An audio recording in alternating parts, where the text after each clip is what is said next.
Today I'm comparing vending machine profits versus the savings account to see which one makes more money, as we on a journey to make $20,000 a month in passive income so we can spend more time with our kids.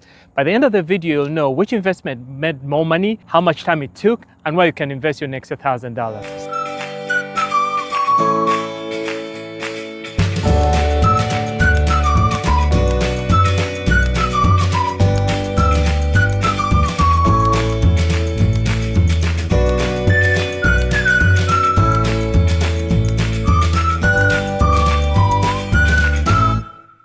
Savings account. How much money does $1,000 make just sitting in your savings account? After 8 months, it made us $33. Our savings account currently pays 5% APY. We put $1,000 in the account and left it there for the entire period. We didn't even have to buy inventory, drive anywhere, or spend time managing anything. The only thing generating the return was the interest from the bank. That's our baseline. But what happens if we leave the money there for a full year, 1 year? How much money can the same $1,000 make after a full year? It would make us about $50 in interest at APY of 5%. The $1,000 would grow $1,050 after 1 year. We wouldn't have to add any more money or do anything to generate that return. The interest is doing all the work for us, so this gives us completely a passive way to grow the original $1,000. But now we have to look and see if the return is actually meaningful. What are the limitations? Can $1,000 in a savings account actually help us reach our goal of $20,000 a month in passive income? At this rate, we need roughly $4.4 million in savings to generate $20,000 a month. The problem is that we're earning a percentage of money we already have. If we only have $1,000 invested, even a good interest rate doesn't generate a large amount of income. The advantage is that we don't have to spend any time managing it, but we need a very large amount of capital for the interest rate alone to become a meaningful monthly income. So savings gives us something valuable, but now let's see what $1,000 can do for us in vending.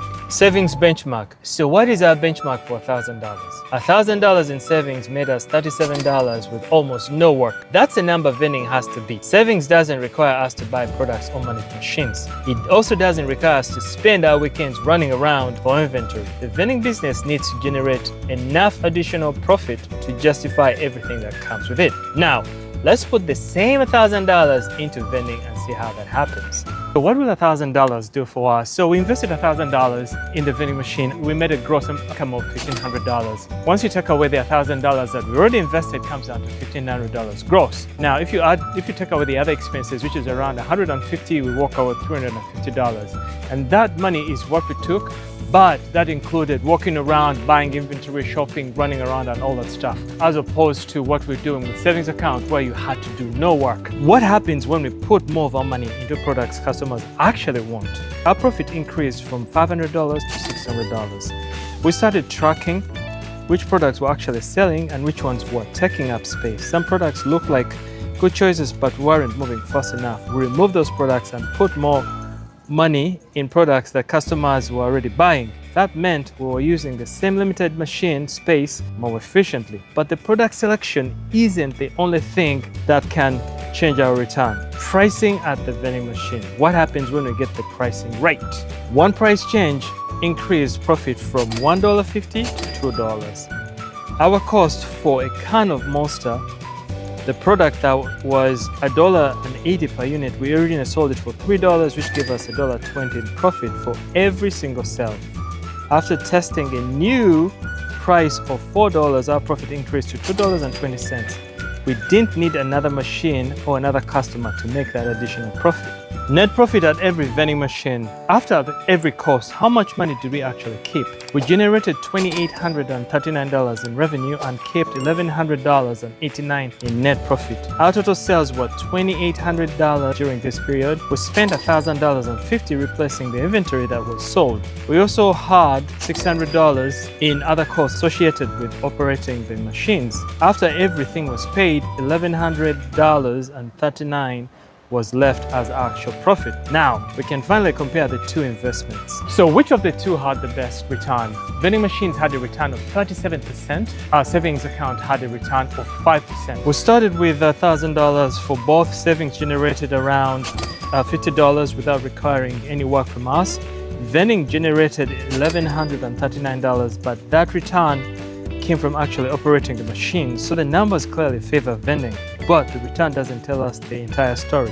because there's one thing savings don't require, and that's our time. The trade-off.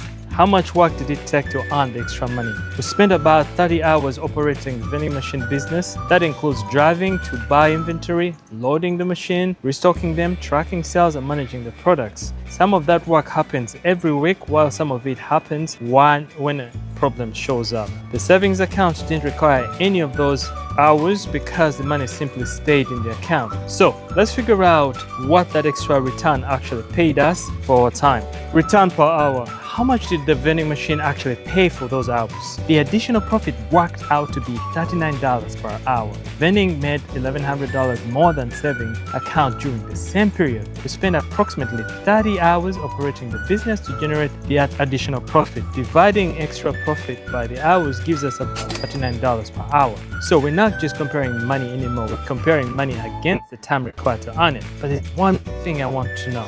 So actually, what happens when we scale the money? Let's say we put $10,000 in the savings account with an API of 5%. We end up with around $500. But when you use that same amount of money, using the projection that we have when we put $10,000 buying inventory and stuff like this, we'll make around $11,000. And that's a huge margin compared to just putting money in the savings account. So based on the numbers and the projections we have, it looks like putting $10,000 in your savings account is not as great an advantage as putting it in the vending machines. Now there's only one question left. If I had $1,000, where would I put it? Would I put it in the vending machines or would I put it in a savings account?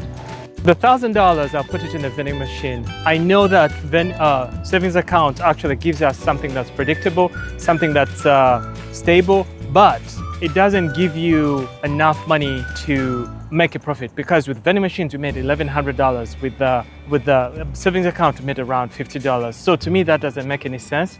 And so if I had $10,000 and I had to invest it somewhere, I'd definitely put it in a vending machine. Now the problem with the vending machine, you have to work, but the return on your investment is much higher. So this experiment just showed us where you can actually really put your money and make a profit.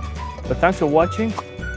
We'll see you guys next time. As always, check out this next video or this one. Peace out.